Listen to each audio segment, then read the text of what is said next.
What's going on, guys? Welcome back to our shows here. There was like a part of me as I was doing that intro, I was like thinking about it. I was like, it'd be cool if we had like, I don't know, we don't need our own podcast, but that would be, it's good that we have like a monthly recurring, or whatever it is. We have more than that, but I like that we got to keep on schedule here because, yeah, definitely always a good one. I'm actually excited for today's discussion. We're talking about a topic that I find it difficult to articulate and also difficult to articulate my own thoughts on.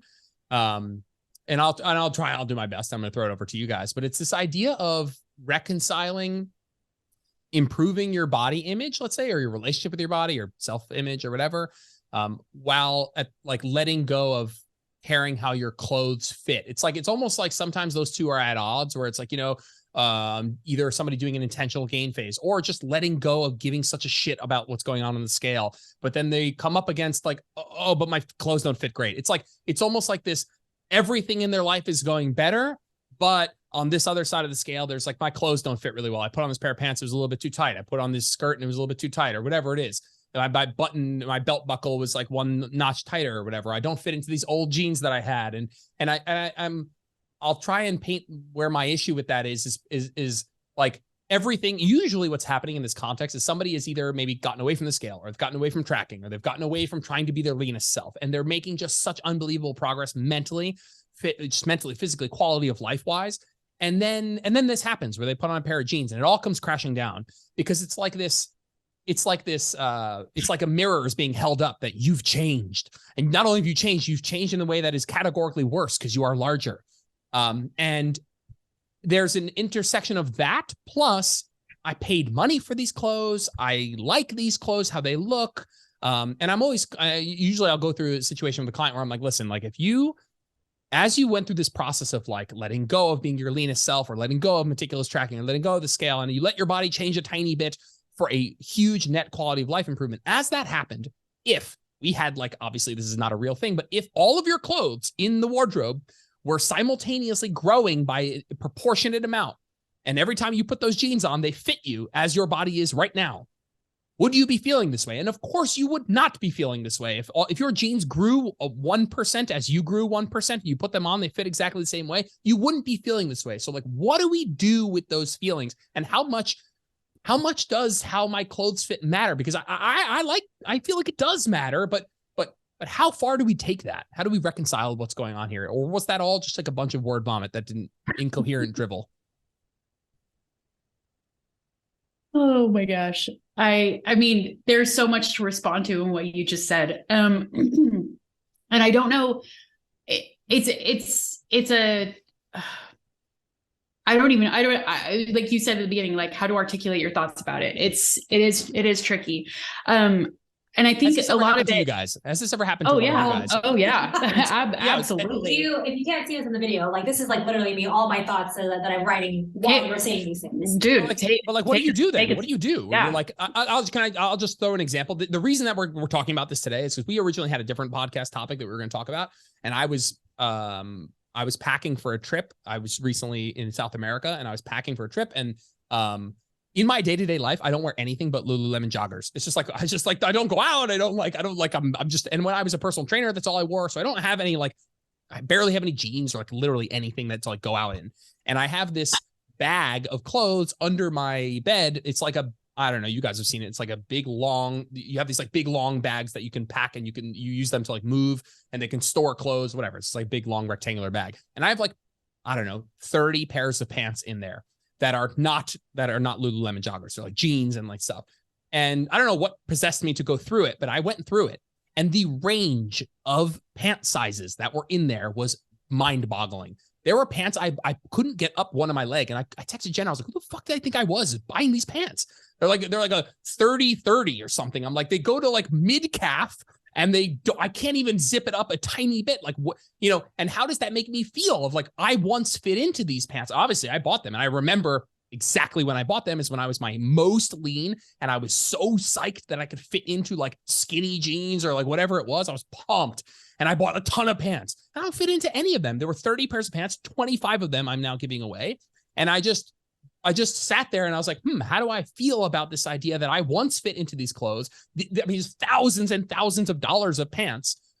So there's like a money part of it. There's like you used to be smaller. Can you let go of that? Like, did it in a moment here? I thought, these pants are almost 10 years old, some of them, which means I've been hoarding them. And I've been subconsciously expecting that one day I might get back into them. Like Jenna, every like 6 months, she's like, you got to go through your clothes. You got to go through your clothes. And so I've kept them because like, what? I'm going to lose 15 pounds and get back into these. But of course I'm not going to do that. I've already decided I'm not going to do that. But like even giving them away and buying larger clothes is clearly something I struggled with, because why do I still own this stuff? I know I'm not getting back into them. And so I'm curious, you guys have an experience similar to that in some way? Yeah, I mean, but kind of both directions, really. I mean, I definitely have the experience of being, we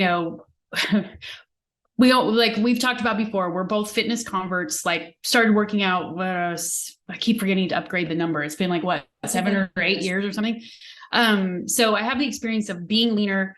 I went into a bulk, and then I actually never have really cut since that time. Right. So, there was a whole host of clothes that I couldn't get back into. So I have that experience. And then I also have the experience that I think a lot of women can relate to, of like, you have your baby, you're a little postpartum, you're so sick of wearing your maternity clothes, and you're like, oh, I wonder if I can fit into that thing. And you talk about not being able to get it up past your knees, kind of a thing. And then, and just like all of the negative emotions that come with that, that experience too. So yes, like having both, and how I've coped with those two different scenarios has been wildly different.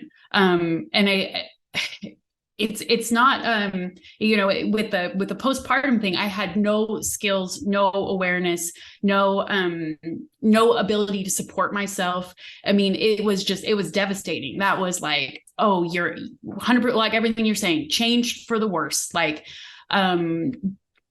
such a, just like a popping the balloon moment, because the reason that you try them on is you think, oh, it's been a little time, like I'm starting to feel back to myself a little bit, and you try it on, like, no, nothing doing, right? And so, and I remember people saying to me at that time, like, give yourself a year. And I was like, are you telling me I have to feel this way for a year? This is what you're saying to me. This is supposed to make me feel better.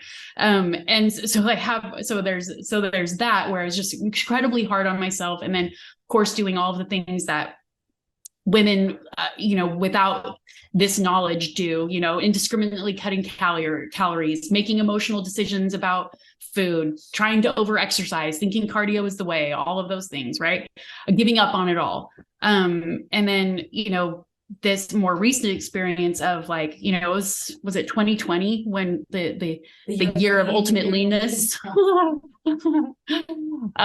So that, ironically, like the fact that it happened during the pandemic just says a whole hell of a lot of the experience. But right. Oh, please continue. Yeah. I mean, it's not an accident that it happened during the pandemic, because there was more time to focus on it, more time, gym time and all of that. Right.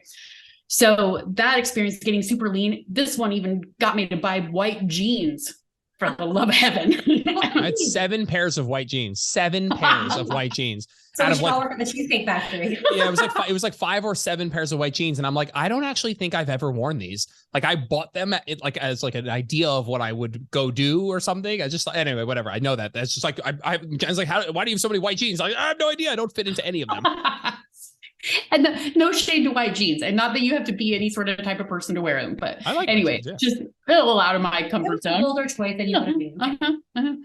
Anyways, and then realizing like I even went from that leanness to even like intentionally gaining weight, and then realizing like I really have not gone into a deliberate cut since that time. I tried with you and like a couple weeks, and I was like, I do not have the mental space for this.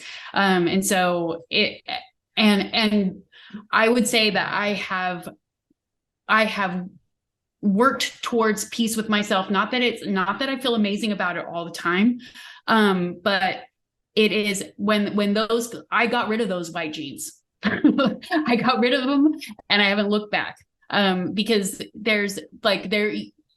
first of all, step one, if you feel like, I feel like step one is in body acceptance, is getting rid of the things that make you feel like shit. And so How that do you feel was about that was Nat? part one. What? Yes, that how do you feel about that, Nat? This idea that like, it's like the Halloween candy. It's like, hey, like get rid of the Halloween candy, like just throw it out. It's like just give away your clothes. Like I would say the counter is like, well, I've paid a ton of money for these, and like I like them. They hold like sentimental value. I don't actually think they hold sentimental value. They hold other value. Well, actually, the sentimental value thing, I mean, I don't know if you know this about me, but I am a little bit of a nostalgia hoarder. So I save clothes that I actually don't wear. Yeah. Like I All the have time. a sweatshirt from my grandpa and a sweater from my mother, like things like that I save just because I like them. So that sure do that. But if you're holding on to it so that you can haze yourself, there's a difference. Well, and the nostalgia of like the time that I was my leanest, that's not a nostalgia piece. That's what I'm just saying. like, It's yeah, dark. exactly. I mean, they're completely different, right? I have a lot of opinions about this only because I feel like out of the three of us, I'm actually a little excited because I feel like I'm an expert in this area. I have had, we've talked, definitely on this podcast about both of your genetic potential, right? But I mean, I have been within like a 60 to 75 pound weight range, basically my whole entire life. So I have had a variety of sizes between 6 to 16, right? So I have a lot of thoughts about this because obviously I've lived it and experienced it. But what's interesting about it is that while I'm not immune to the effects of like clothes feeling tighter, I definitely have a little bit of a different strategy. And so like, let me just share this with you. I mean, first, I want to like say super thanks, Jordan, for like just acknowledging the fact that guys go through this too, right? I think we can definitely like, reduce it down to like a women's problem. But I think it's awesome that like you've actually said like, dude, it sucks. Like I feel like when I have all these clothes, I've spent maybe thousands of dollars on some really cool pieces that like I can't fit into. And like that is really what people say. Like I have a lot of clothes that I can't fit into anymore. And yes, there is a solution of like get rid of them, buy them, buy new ones and things like that. Or, the new trend is like buy like 12 really great pieces that you can just rotate through all season long. So that, like get like 2 pairs of like really good jeans and like not all of us like our closets that way. And also from even a financial standpoint, some people like aren't physically in a position to be able to just buy a whole new closet whenever, right? And I think, I think of that old like saying that like the clothes make the man, right? Like we kind of grew up in a generation where like that was like a narrative. And while I understand what they're trying to say there, I think a lot of times we lean into that too much. And how we have this belief that like what you were saying in the beginning, that being larger is worse, right? Or like anytime that like you cannot fit into something, it automatically means that you look worse or things have gone south, right? Which we know, especially as, people are exploring build phases or even just lifting in general for the very first time, your body is going to change. Like when you gain something like gains, like your physique is going to change. And also throughout your whole entire life, it's going to change, whether you've gone from a cardio body to a strength training body, from having no babies to having babies, to, even as you age, things obviously change, right? So I don't know why we don't leave a lot of allowances for this kind of change in our life. And we just assume that like we should be able to wear what we were even 5, 8, 9 years ago. And can we also not even, why would you want to? Well, and like, can we not even address how much fashion has changed over the year? I mean, how sophisticated our fabrics have gotten. I mean, we have so much stretch in things now. It's so amazing. Can you remember like your very first pair of like Levi's that had 0 stretch, right? And like, I mean, we're still wearing button flies, right? It's like there's a lot that's changed is what I'm trying to say as far as from like a clothing landscape. But yet we still judge ourselves for the things that we can't get into, even though just clothing styles have changed. I mean, we even need to spend an hour talking about low rise, right? Compared to like high-waisted now. I mean, there's so many different things that go into your clothing besides just the size that you were or was. Well, and even just the indiscriminate sizing that like from one brand to the next, Oh, 100%. And so, I mean, I think to your point, Jordan, it's like, people shop, when they finally get to like their leanest or whatever, because they've decided this is who I am now, right? Like nothing's going to change. I've hit this like super low weight, or I feel my best, or I'm my most jacked or my most leanest. I mean, I'm fully guilty of it. I bought these pants like when I was at my leanest. Heidi has some clothes too. And yes, I definitely can't get into those now, but what was I doing thinking that because I had gone to this place that it was never going to change either, right? And what has weight loss and weight gain over the cycle of my life taught me? That you can't freeze anything. Even in your best efforts, you still can't freeze anything, because you're either going to lose some muscle mass, gain some muscle mass, lose some body fat, gain some body fat. And so what the solution for me has been is to be able to shop within like a 10 to 20 pound weight range for myself. so that I always have options no matter what size I am or how I'm feeling. And I think is your closet indicative of how rigid you have to live your life in order to feel good about yourself? That is what your closet is telling you. Like if you have this narrow margin of like only within 5 pounds do my clothes feel good on me, is that also how you live the rest of your life? Like white knuckling it, you're always in a cut, you're always trying to lose 3 more pounds, or I'm creating a buffer for myself so that way my clothes don't ever get any tighter than they really are. Like, we know people like this, right? Like they cannot be comfortable outside of a 5 pound range, 3 to 5 pound range, right? If you create your closet like that, it's going to bite you in the ass at one point or the other for whatever reason. And so if your allowance for your life, and kind of what you're talking about in the beginning, when you're really actually probably enjoying your life more, is when you are going to have a little bit more of a fluctuation because you've chosen to care about other things besides this specific number or this specific weight or this specific pant size, right? And it's more about how you're living your life than it is really about your clothes, right? Positive, negative, whatever you want to call it. Like if you allow yourself to be able to have pieces of clothing that you feel amazing in within like a 10 to 20 pound range. And I know people don't like hearing that. They hear 20 pounds and like, are you freaking joking? There's just no way.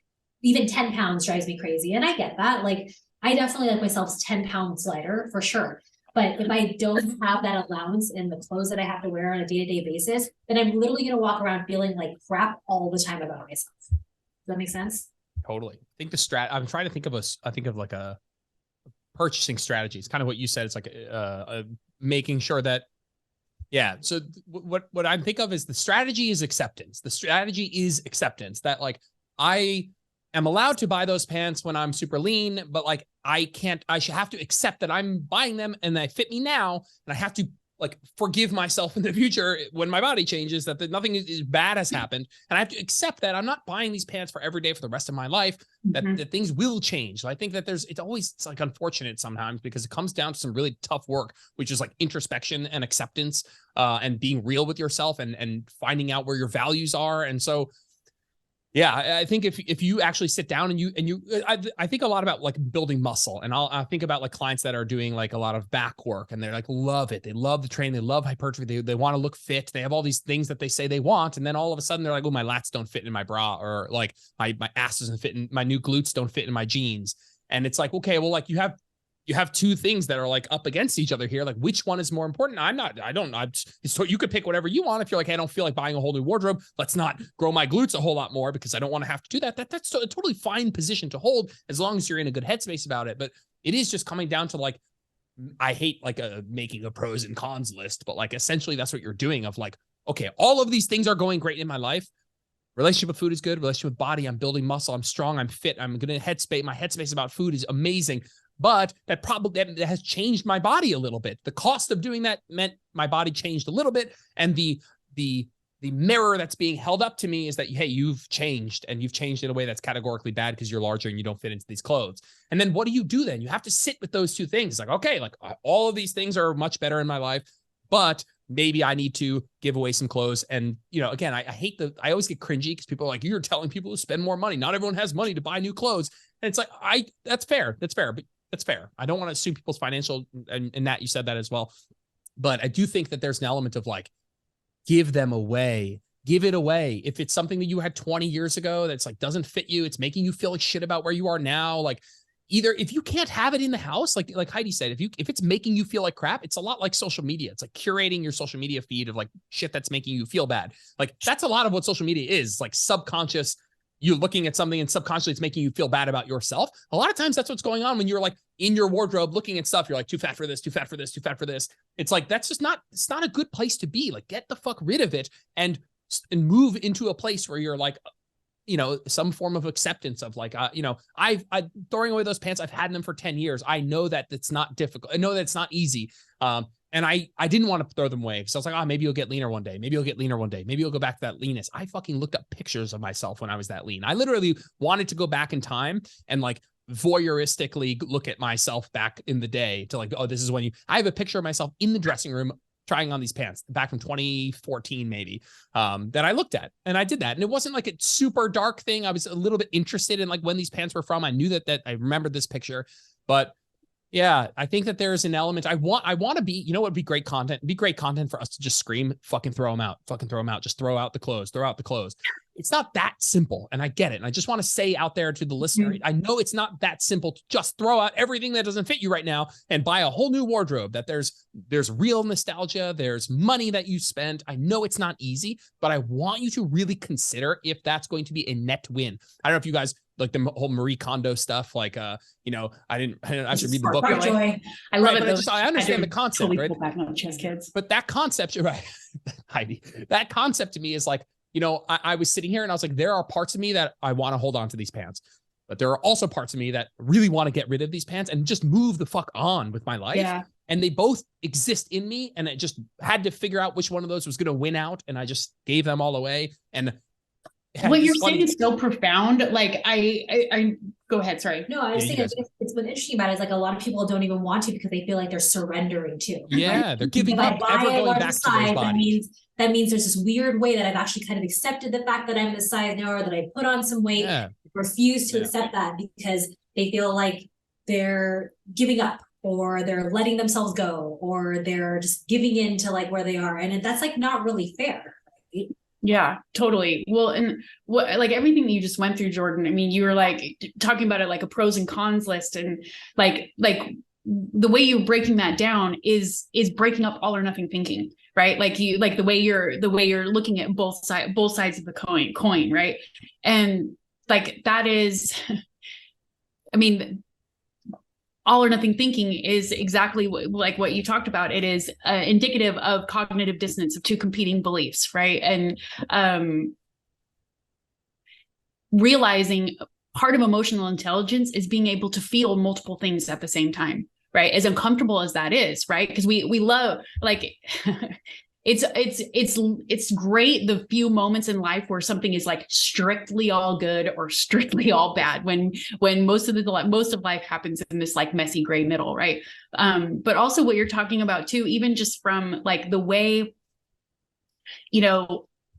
bodies are just a huge shame trigger, right? The way we should look, the way like this expectation and ideal that first of all isn't even really possible for everyone, but anyway, I digress. The point is, like, we all have, for sure, women and probably most men, there's just not as much conversation about it, have a lot of shame about their bodies and their appearance and all that kind of stuff. So when we're talking about, you could also argue that everything we're talking about is also a form of like triggers in your environment versus like glimmers, right? Like triggers being like things that set off an emotional reaction in you that put you into like fight or flight, for example. Like you put on the pants, they feel too tight. Immediately you have a surge of like, I've got to fix this, hypervigilance sets in, like, you're off and running in like anxiety, perfection pursuit. Right. But then similarly, like when Nat's talking about like clothes that feel like supportive and you feel attractive in, or you like how you look, those you could also argue are glimmers that are actually very like regulating for your nervous system, that help you feel safe and connected in your body, because we all know that spiral of like feeling like you need to lose weight to be okay. But efforts that start from that place are, if they are successful, I would argue most of the time, those are the people that gain it all back as soon as they're done. So it is things that are fueled by shame only create more shame. So it's not just like namby-pamby, like, oh, you should really buy clothes that fit you or whatever. It's like, it's not just fluff that we're talking about. And we're talking about emotional health here as well.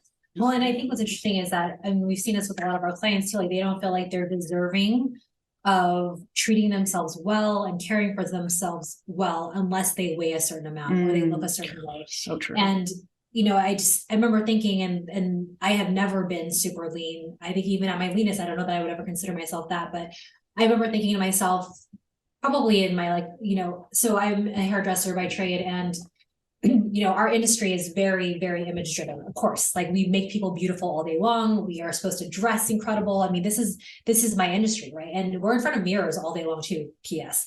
So I remember thinking like, oh, I love clothes. I love clothes so much. like if I love clothes so much that I really should be thinner for how much I love clothes, because, you know, in my mind, it was like, clothes look better on if you're on thin people, correct? And then by the same time, it was always this dissonance where like, but I also love food. So it's like, I never felt like I could have both. But what was interesting about it is like, even, you know, from size 6 to 16, I really did feel deserving that I should be able to dress amazing no matter what size I was. And I really leaned into that because I think you can dress beautifully no matter what size you are. You can spend as little money as you want. Like, I mean, my whole closet is not chock full of like designer pieces. Like, I love me some Target, H&M, Forever 21, all the way to some Free People, Lululemon, whatever. But I have a variety of things that I have in my closet that support the way that I want to feel about myself. And I think that there's something about when you purchase clothing, no matter what size you are, that show yourself that you have respect for who you are as an individual. And that's really what it comes down to. If you only respect your body when it's super lean and you can buy like a size like 4 or 2 or whatever it is, or you have a belief that only people who are valuable who can wear those sizes, then yeah, of course, that's going to be your conditional closet, right? But I have like probably, I would say 4 or 5 pieces that are, I mean, I've spent some seriously good money on them. One of them is this like red Free People dress. Basil calls it my carpet dress, but I don't give 2 shits about what he says about that because it's a freaking killer dress. And it doesn't matter what size I am because it always looks rad because it's just that cool of a piece. And it cost me $200, which is actually a pretty big spend for me for a dress. But it doesn't matter because even on my whatever fluffiest days or the day my body image is the worst, if I put that dress on, I feel like $1,000,000. And it's like, if you don't have a couple things that you can have in your closet that are supportive to you, like through whatever phase of life you're in or whatever size you are, then you are not actually supporting that. I mean, this is having compassion for yourself as an individual and the belief that you're a worthwhile, worth it human, right? Mm-hmm. And that's really what this kind of closed conversation comes down to. Like, if I'm only valuable and I can only look really good when I'm smaller or I can fit into these clothes, then yeah, you're right, because that's the condition you put on it for yourself, right? But if you deserve that, like no matter what, like sure. So maybe I'm going to be in leggings a little bit more this season of my life than I would be, you know, whenever. You can also make leggings really amazing too, right? I think that most people don't allow themselves to feel deserving just because they are who they are. It's always conditional. And that, I mean, the beauty of clothes, especially nowadays, there's so many amazing pieces of clothing out there, like for everybody, every shape, every size, every budget. And I think that like starting with like, no matter if you're not the size you want to be or whatever, but like going out and treating yourself kindly and like buying yourself something that you enjoy or a piece that you feel awesome in, like you feel amazing in, like that is really part of that confidence piece that people always think weight loss gives them. I think that a lot of it is, I think that the idea that you would look at a piece of clothing that you once fit into and knowing you don't fit into it, or you had that experience of putting it on and that having an initial negative feeling. And Heidi was saying that like emotional intelligence is like feeling multiple things at once, is that I think that that's where it stops for most people, where they just feel that emotion and they get down about it. And like you said, maybe it turns them into a dark place of, well, I got to fix this. But the question that I, and this, we always talk about this, was like, are you holding space? I usually hate the phrase holding space. Like, I just don't even know what it means, but I'll explain what I think it means in a second. But are you holding space in your life to talk about the other things, to feel the things in your life, to appreciate the things in your life that have either improved in one direction and this other direction has maybe gone in the direction that you're not thrilled about, or that just are good in your life? And are you holding space to have a different feeling, to acknowledge different feelings? And I'm going to give an example of one that's close to home for me right now, which is watching Jenna go through her wedding dress situation. And I will say that I don't want to get overly emotional about this, but I think Jenna could wear a paper bag and she's the most beautiful girl in the whole world. And I cannot wait to see her in her dress. And she could wear anything. And I can't wait. I'm going to be the happiest person ever. And she's going to look beautiful. And she's not even like in the worst headspace about it. And so just watching her, who I know isn't in the worst headspace, go through it, like really go through the ringer about like needing to fit into the dress. I'm like, you know, and she's so in tune with how much life is better with more food. Every single day I hear about it. She's in a cut right now. She's trying to lose weight to fit into the dress. And that can be done in better and worse headspaces, of course. Mm-hmm. She's doing it in a fine headspace, but even in a fine headspace, it's still, I'm just looking at it and I'm like, why? why not get a dress that fits you here? Why don't you get a dress that fits you here? Why 5 pounds less for one day? You know, and the counter argument is like, you're also allowed to like want to look really good on this day. Like you're like, I don't want to take that away from somebody who wants to, you know, like I don't get to say what's important or not, but I'm just like, why do you need 5 more pounds and then the dress tailor? Why don't it just tailor to you now? Like, not only will you, in my eyes, look perfect, but that's just like this is literally an opportunity. I gave that example before of like your clothes like magically getting slightly larger as you get slightly larger and fitting perfectly. This is a portion where you have a team of people who tailors, let's say, whatever, I don't know the right word, but you have a team of people who are going to make this fit to your body. Like, use that and be like, all right, I'm not going to change my body as much. I don't need to be fitting into this exact mold for this thing. And so I just been watching her go through that, and I'm just like, I think to myself, I would never. That's like a thought. And there's a privilege there for sure. You know, that there's a privilege there for sure of like, I have not struggled deeply with, you know, I've never unintentionally gained a more weight than I'd like to. I've been 40-pound gap in my life, but mostly intentional. So I take that off the cards there. But I don't know. I think it's, for Jenna, what happens is those feelings will come up of like, I got to lose a couple more pounds so I can fit into this dress. And at least for her, through therapy, frankly, and us talking about it sometimes, she's held space for, you know, acknowledging that there are other things in her life that are really great, and to like feel some form of compassion towards herself of like, life's better with more food. Life's better when I'm not my leanest. Life's better in this weight bracket. Life's better in this size bracket for me. And so it's a matter of, are you holding space or do you, and when I say hold space, I mean, are you going to therapy? Do you have somebody you talk to about it? Do you have have you acquired those skills of introspection over the years in some way that when that feeling happens of I put on the clothes, that there's a competing feeling that also comes in of like, oh yeah, these clothes don't fit, but here's the laundry list of things that are better these days, that you enjoy more these days, that like you'd have to give up to fit back into these pants if you wanted to do that. Like, are those feelings creeping up? I find that that's all I'm doing these days with coaching sometimes, where it's like, somebody has a negative response and they don't yet have another part of their brain that goes mining for positives, that goes looking for positives. And it's like, okay, yeah, but hey, like I'll hold up a different mirror of like, oh yeah, but look at these things you said, and look at these things that have improved. And I don't know if it's the same with the scale. Like, I don't know if you ever put on those pants and they don't fit and you don't give a shit. I don't know if that's a thing. But what I do think is a thing is putting on the pants, in having that initial emotional response, and then having your brain be, well, like those neurological pathways are grained in where you immediately go to, oh yeah, but all these things are really great, and fuck this cutting stuff. I don't need to be 125 pounds to fit into this, because I'd have to give up all the stuff that I really care about right now. Yeah. I first of all, you're a man among men, Jordan Lips Fitness. So love all those thoughts. Nice. I think the concept of holding space is a hard thing to learn how to do, and to even maybe to articulate. Like, to me, it is allowing, like in that example of like the pants not fitting and feeling an immediate reaction and like running with that reaction, right? Like, or maybe even suppressing it and being like, well, screw this, like I don't care, or whatever. Like there's whether you're resisting or over identifying with the emotion, that's going to come with some negative ramifications. Holding space is like, it's like allowing yourself to feel. It's the difference between a stress response and a stressor. Like we all know the experience of like having a good cry and like like you're done crying, right? And the stressor hasn't changed, but you've like cycled through that stress response. I always think of the analogy, and I know I've shared it before, but of like the passenger and the flight attendant. Yeah, as a passenger, we all get on the plane thinking like, I don't know that any of us are thinking like, there could be turbulence on this flight, right? And even if you've flown before, if turbulence comes out of nowhere, you're like shook, right?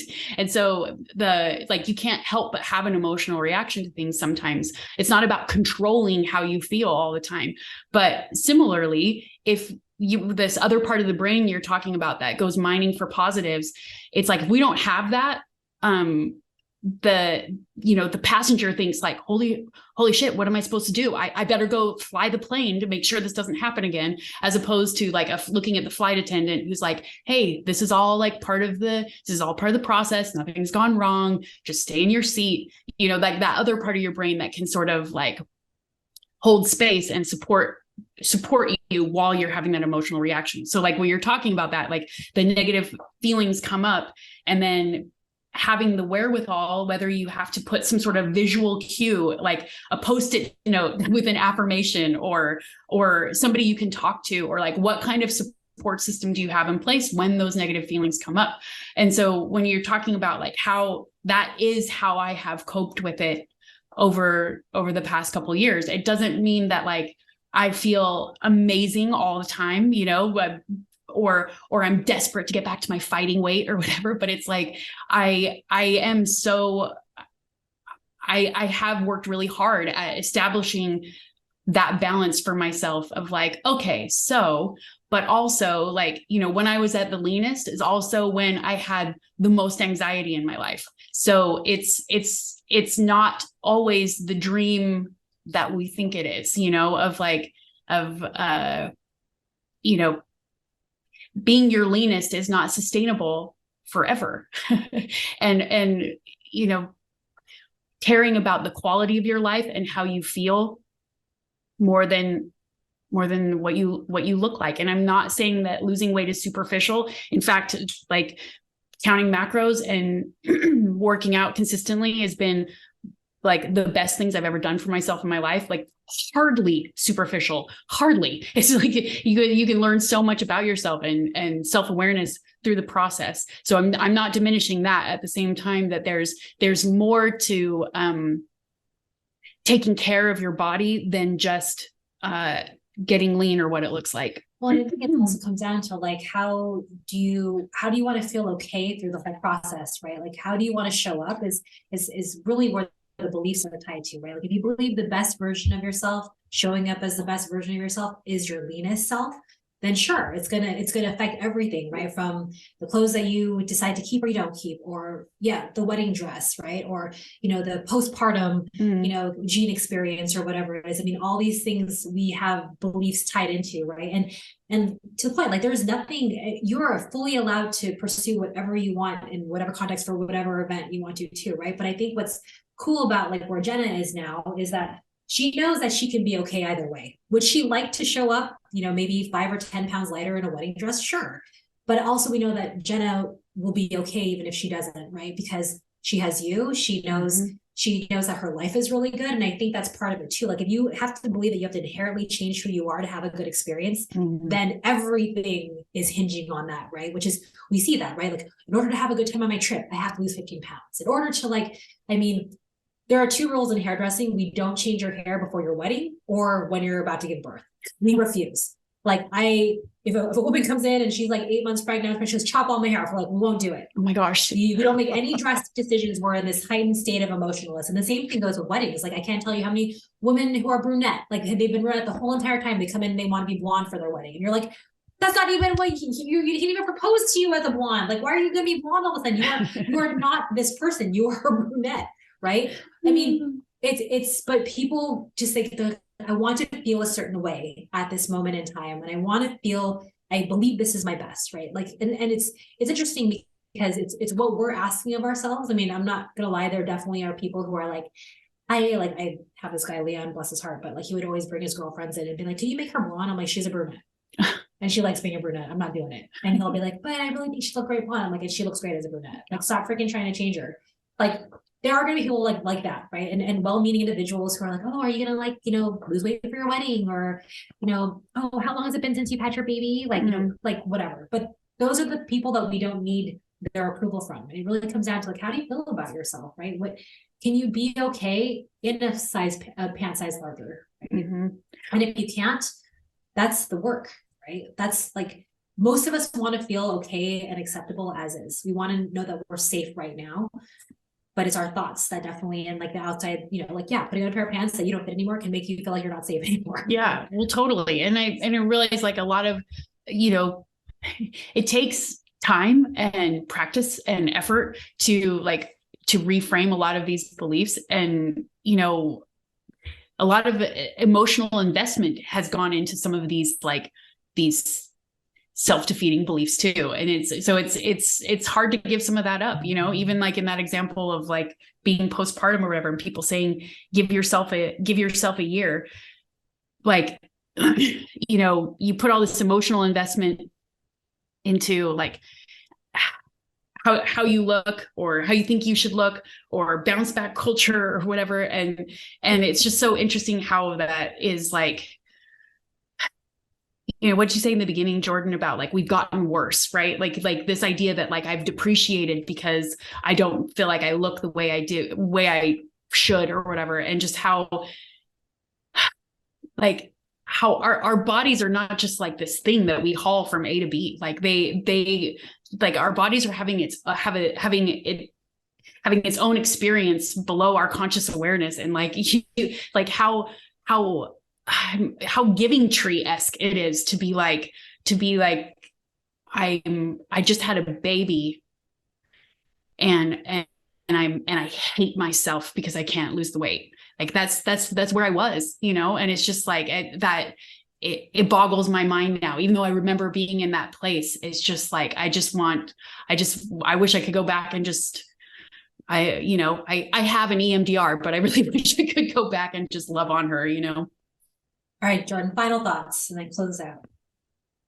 Yeah, final thoughts are on some level. I don't want to go. I'm gonna tangent again if you do give me a final. If you don't give me like a tangent, we got no, I don't need a tangent. I've loved everything that we've said. I think I feel like I don't want to repeat a ton. I think that there's an element of throw it the fuck out, get rid of the stuff. There's an element of that. Don't feel bad about doing that. Don't feel bad if that's going to be the thing that your gut tells you makes you feel better. That has been my experience. That it's more likely the case that you're making a mountain out of a molehill of like, you're going to get rid of these clothes and you're going to like, your life's going to drastically change because one day you'll fit into them. You really wish you had them. That's probably not going to be the case. The problem, it's more likely the case that you won't think about them ever again. Like it's more likely the case. I don't think that that's always going to happen, but that's more likely the case that again, if you most of us financially, if you need a pair of pants, then you're leaner now, like you can buy a pair of pants. We're not, I know that that's like, again, not jumping down the financial tree here, but like, I know that if I threw away all those pants and if I happen to get to that level of leanness again, and I want to buy a couple of pairs of pants, like, okay, there's a couple of pairs of pants in there that I can afford to buy that myself, but I probably won't ever think about it again. It drastically improved my mental state about it, just like watching them leave the apartment. And won't think about it again financially. Maybe there's a privilege there, of course, but yeah, just not something. It's just like from a money perspective versus like how it was making me feel and like what it said about me. I was like, not trying to get super negative about it, but I was like, how long have you had these pants, dude? I was like, you're really keeping these pants? Like, what are you doing? You know, like just like, not that I wasn't so negative about myself, but I was like, almost like you're better than this. Like you care about more important stuff than this. I was like, you're not like a hoard this from like when you were your absolute leanest and it's the most important thing in your life and you can't let it die.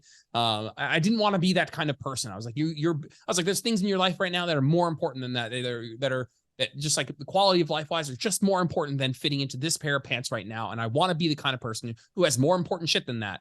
And whatever, that's some of that I'm sure is hard to apply all the time, but that was just how I was feeling in the moment. So the final thoughts from you guys, go. Just if you have to think about your goals as like, can you do this on your worst days? Like, do you also approach your wardrobe that way? Like if like, are you as flexible with your wardrobe as you are with other things in your life? Would you put the same things that you're thinking about yourself in relation to your clothes? Would you put that on your daughter, sister, friend? There's a big leap between self-compassion and self-pity. And once you know the difference, it's hard to go back.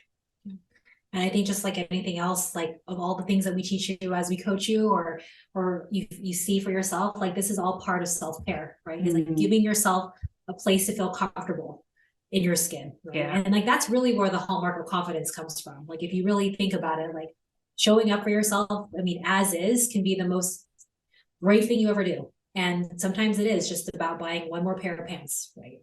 So, and if you don't want to give them away, you can put them on Poshmark or Depop and buy some new clothes with that money or too. There you I go. like that. Well played. That's nice. Awesome, guys. We'll end it there. I love our episodes, and I'm sure we'll stick around after I get back next week. And whatever. People know who we are. No, don't need to drop your Instagram. You know what I mean? It's like, tell people like if you're here. Yeah, we're good. All right, guys. Thanks for whatever. All right, I'll see you guys later. Bye.